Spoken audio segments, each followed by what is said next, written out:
Happy New Year sa inyong lahat mula sa amin dito sa Ontario.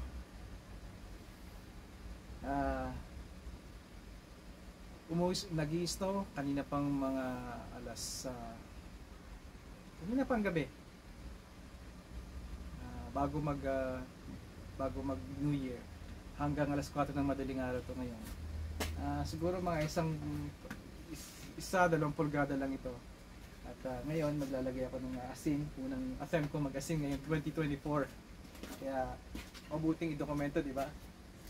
Yung aking bayaw, ihahatid yung aming kumare at kumpare, na yung kumare namin, yung kanyang pamilya at yung kanyang mga anak, babae at lalaki, ay kagagaling lang ng Pilipinas. Well, months ago, bago pa rin, kaya dito sila una nag-celebrate ng Pasko at New Year. Kaya ito, ihahatid sila ngayon sa kanilang tinutuluyan.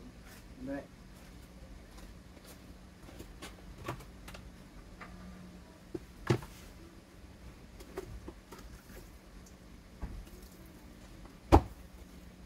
Naalala nyo itong aking buhangin. So ito muna ilalagay natin para may traction.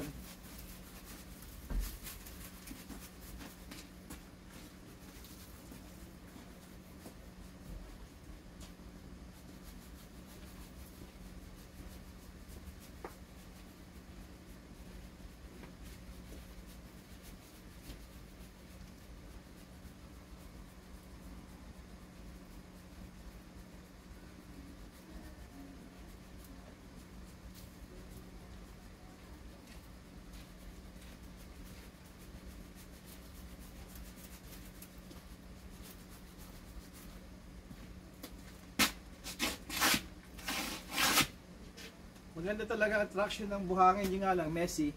Kaya pag nabasa at didikit sa inyong mga sapatos, madadala nyo sa inyong loob ng bahay. Pero mura siya at tulad ng sabi ko, lagi siyang safe. Saka pa natin pag-usapan muli itong buhangin. Pero sa ngayon, enjoy natin yung bagong taon, di ba?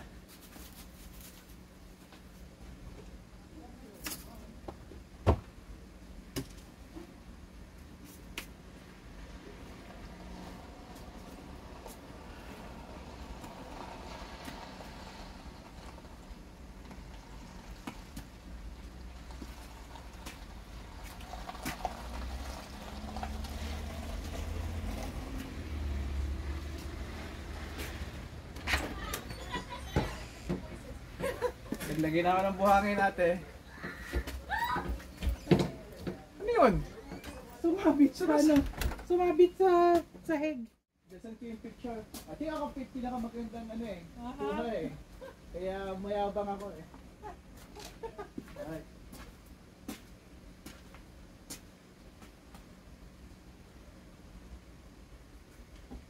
Ate ko,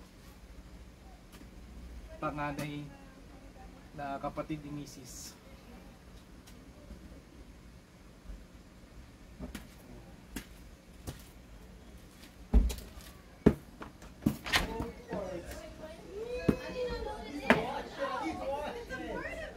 What's going on?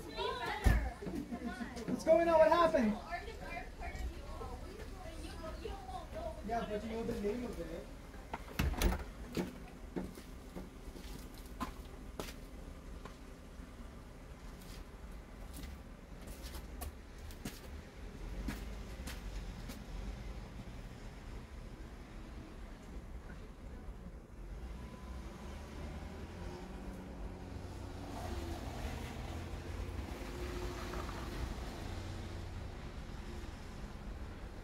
Kapitbahay namin.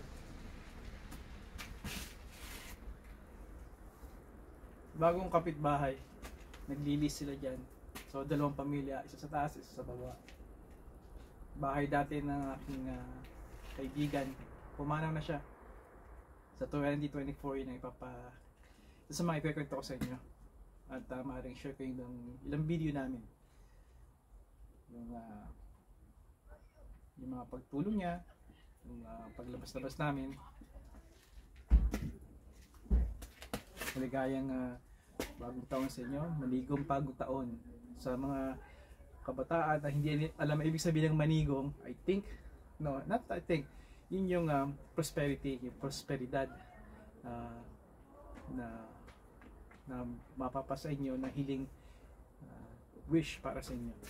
Kaya maligong bagong taon, masaganang bagong taon sa inyong lahat. At hanggang sa muli,